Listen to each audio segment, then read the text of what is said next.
हादसा कभी वक्त और जगह नहीं देखता, मौका भी नहीं देता। आज सबसे पहले बात उस चैंपियन की जिसे किक बॉक्सिंग और मार्शल आर्ट्स की फाइट की रिंग का किंग कहा जाने लगा था। मल्टीपल मार्शल आर्ट्स की दुनिया में उसका कोई जोड़ नहीं था और आज तक वो कोई भी मुकाबला हारा नहीं था। लेकिन एक रोज रूस के इस मशहूर बॉक्सर को ऐन उसके घर के सामने एक बदमाश ने गोलियों से छलनी कर दिया। एक चैंपियन के कत्ल की इस वारदात ने पूरी दुनिया को हिलाकर रख दिया।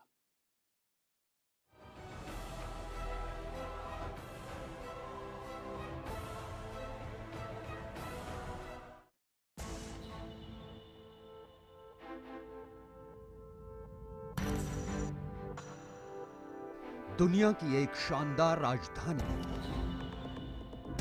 सर्द फिजा में एक गर्म सुगबुगाहट, शहर भर में फैला मुकाबले का रोमांच, चकाचौंध में सराबोर एक बड़ा मंच,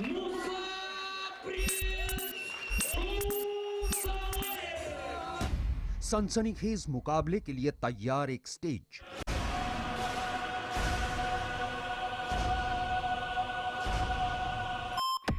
स्टेज के इर्द गिर्द लोहे का मजबूत कटघरा, अंधेरी रोशनी में डूबा रोमांच का गुबार, कामयाबी की ट्रॉफी और शोहरत की बुलंदी, ग्लैमर के साए में किक बॉक्सिंग चैंपियनशिप, बिजली से भी तेज ताबड़तोड़ वार,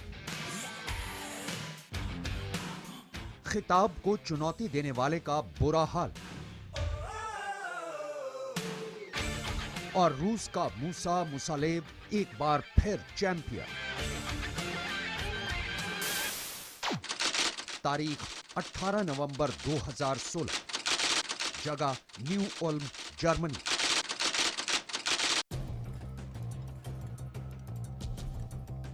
किक बॉक्सिंग और मल्टीपल मार्शल आर्ट्स चैंपियनशिप में दुनिया भर के धुरंधरों को धूल चटाने वाले और अपने ताबड़तोड़ वार के साथ साथ बिजली की तेजी जैसे सटीक दाव से रिंग पर कभी न हारने वाले इस रूसी चैंपियन मूसा को उसके ही घर के बाहर अंधेरे में छिपकर आए एक बदमाश ने गोलियों से छलनी कर दिया।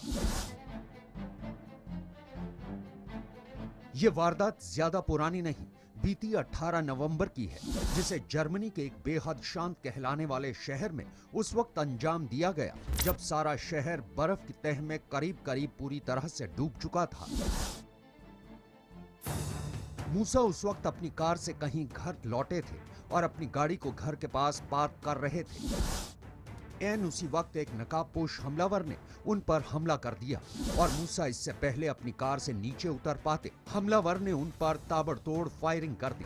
गोलियों के वार से बुरी तरह जख्मी हुए मूसा कार का दरवाजा खोलकर वहीं सड़क पर गिर पड़े और वहीं उनकी मौत भी हो गई।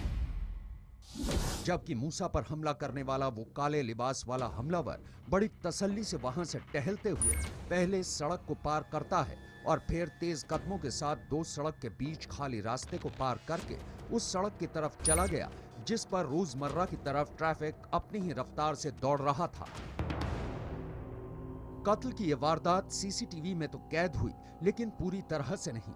अलबत्ता जगह, वक्त और वारदात तीनों का मिलान करने के बाद पुलिस इसी नतीजे पर पहुंची है कि सीसीटीवी की तस्वीरों में काले लिबास में तेजी से ट्रैफिक वाले रास्ते की तरफ बढ़ने वाला साया ही कातिल हो सकता है। न्यू उल्म के पुलिस प्रवक्ता ने इस बात की पुष्टि भी कर दी कि 18 नवंबर को जिस 37 साल के शख्स का कत्ल किया गया वो रूसी चैंपियन मूसा है और पुलिस ने इस बात का भी इशारा दिया कि मूसा के कत्ल की जांच कर रही टीम को कुछ अहम सुराग भी मिल गए हैं जो कातिल का पता दे सकते हैं। बकौल पुलिस, कत्ल की इस मामले की तहकीकात के लिए 25 लोगों की एक टीम बनाई गई है। हालांकि जर्मन पुलिस ने इस बात का खुलासा तो नहीं किया कि मूसा का कत्ल करने वाले कौन लोग हो सकते हैं। अलबत्ता इस बात से इनकार जरूर कर दिया कि मरने वाले शख्स का रूसी माफिया से कोई लेना देना नहीं। और जब से ये खुलासा सामने आया है, बस तभी से पूरी दुनिया में फैले मूसा के चाहने वालों के माथे पर सवालों भरी सिलवटें पड़ गई हैं। चश्मदीदों से पुलिस को वारदात के सिलसिले में जो कुछ पता चला वो वाकई हैरान करने वाला है। ये वारदात 18 नवंबर को शाम करीब 6 बजे के आसपास अंजाम दी गई। चश्मदीदों के मुताबिक हत्यारा एक कार पर सवार होकर वहां पहुंचा था और कातिल की कार में एक ड्राइवर भी मौजूद था और दोनों इशारों में बात करते दिखाई दिए। लेकिन पुलिस इस बात को नहीं समझ पा रही कि जब कातिल के पास कार थी और मौके पर उसका एक साथी भी, तो वो अकेला क्यों भागा और वो भी पैदल। क्या कातिल पुलिस और तफ्तीश करने वालों को भटकाना चाहता है या फिर कोई और वजह है? Bureau report, news 18 India. सवाल कई उठ खड़े हुए हैं, जवाब पुलिस को तलाशने हैं, लेकिन एक सवाल जिसका जवाब आप सभी जानना चाहते होंगे और उसका जवाब भी हमारे पास है। आखिर कौन था मूसा और वो किक बॉक्सिंग की दुनिया का कितना बड़ा सूरमा था? इन सवालों का जवाब आपको हमारी इस रिपोर्ट में मिल जाएगा।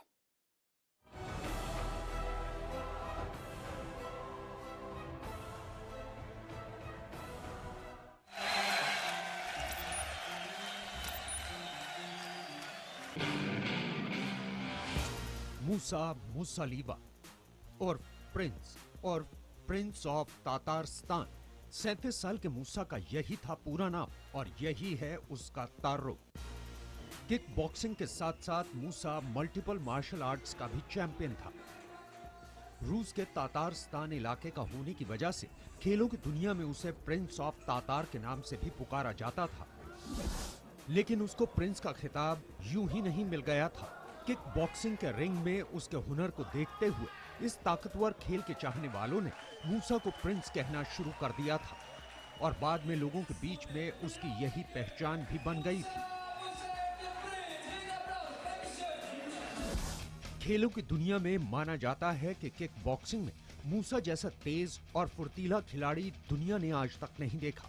इस खेल में मूसा बेशक दूसरे चैंपियन खिलाड़ियों के मुकाबले कद में थोड़ा छोटा जरूर था, लेकिन अपनी रफ्तार और बिजली से भी तेज फुर्तीले अंदाज में हमला करने का उसका हुनर उसे अपने मुकाबले में आने वाले किसी भी दूसरे खिलाड़ी से कोसों आगे ले जाता था। कहा तो यहां तक जाता है कि मूसा की किक का एक बार सामने वाले के पैर की हड्डी तोड़ देता था और अगर उसकी किक सही पड़ गई तो मुकाबले में उसकी जीत पक्की। न जाने कितनी बार मूसा ने अपने सामने आए चैंपियन खिलाड़ियों को पल भर में मुकाबले से बाहर का रास्ता दिखा दिया। किक बॉक्सिंग की दुनिया में उसे टाइसन भी कहा जाता है, क्योंकि वो अपने खिताब को चुनौती देने वाली खिलाड़ी के साथ कोई रहम नहीं दिखाता था। एमएमए के पेशेवर मुकाबलों में उतरने के बाद मूसा ने कभी हार का स्वाद नहीं चखा था। वो 15 फाइट में उतरा और सभी में उसे कामयाबी हासिल हुई। आलम यह था कि 15 में से 14 फाइट उसने नॉकआउट जीती ही, जिनमें से एक मुकाबला तो उसने पोलैंड के जिu-जित्सु के 7 बार के वर्ल्ड चैंपियन को हराकर जीता था। रिंग में उसे कर्नल कॉर्निक के खिताब से नवाजा गया था, यानी पोलैंड का वो खूंखार लड़ाका जो किसी जमाने में अपने दुश्मन का काल कहलाता था, लेकिन मूसा के आगे उसका एक भी दाव नहीं चला। दुनिया भर में अपनी कामयाबी का परचम लहराने वाले मूसा ने करीब 3 साल पहले जर्मनी के न्यू उल्म शहर में अपना घर बना लिया था और यहीं रहना शुरू कर दिया था। हालांकि उसके कत्ल की खबर जैसे ही उड़ी तो इस बात को पर लगते देर नहीं लगी कि रूस के माफिया ने मूसा की जान इसलिए ली क्योंकि उसने उनका साथ छोड़ने का इरादा कर लिया था।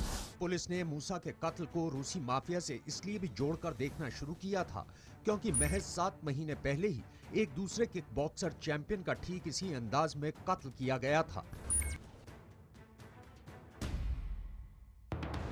और इत्तेफाक देखिए, वो हत्या भी न्यू उल्म के पड़ोसी शहर बादेन वर्तमबर्ग में हुई थी। 18 नवंबर को मूसा की हत्या के खुलासे के बाद से पुलिस ने कत्ल के दोनों मामलों को एक साथ एक एंगल से सुलझाने की कोशिश की है। Bureau report, news 18 India.